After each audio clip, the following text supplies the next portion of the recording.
Anthony Wayne was a general during the Revolutionary War that struck fear into his British enemies. For today's menu, I'm preparing a turkey, turnips and pork belly stew, a noodle casserole, and braised beef ribs. All for a taste of history.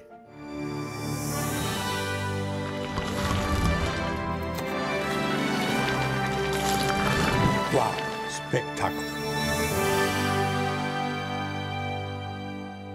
A taste of history is made possible by Sandals Resorts, the luxury included vacation.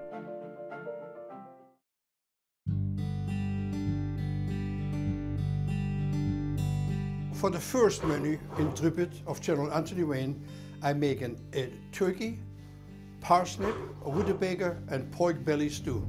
I got inspired because I know turkeys travel in flocks of up to 5,000. And the woods around Paoli were full of turkeys, that size and even bigger. This happens to be a 48-pounder. Imagine how big they got. So for the first step right now, I'm going to cut this turkey's breast off. Right here, follow the breast, bone down. I got a Dutch chicken super hot behind me. There we go. If you have to feed a lot of people, you make it very small. If you don't have to feed too many people, you can make bigger chunks. And I leave the skin right on them. Cut about in pieces like so. There we go.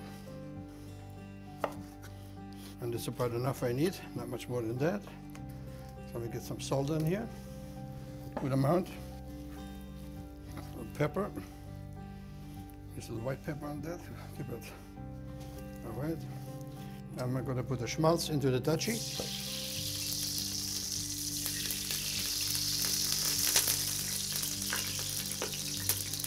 Nice and hot.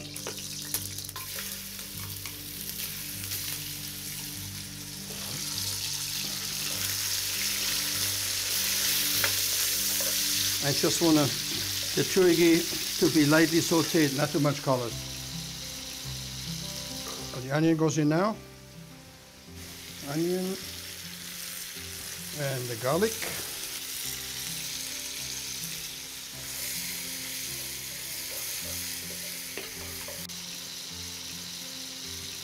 So remember, I don't want much color on that because it's basically a light kind of a ragu or stew. Turnips is what's going to be the binder for the turkey stew. Turnip will completely disintegrate. It's not difficult to understand. Getting flour in the 18th century wasn't an easy task. You had to go traveling to a mill, bring the flour home. Many times it didn't maintain very well. So it makes sense that people understood the importance of turnip vis-a-vis flour to make this particular dish. I have some freshly pulled thyme, and off it goes to the fire.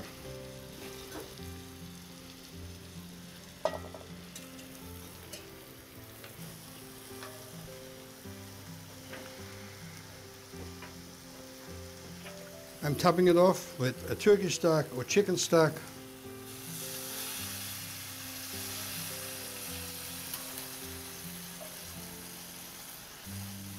Quick stir right now. Make sure it doesn't sit up to the bottom. Oh, beautiful.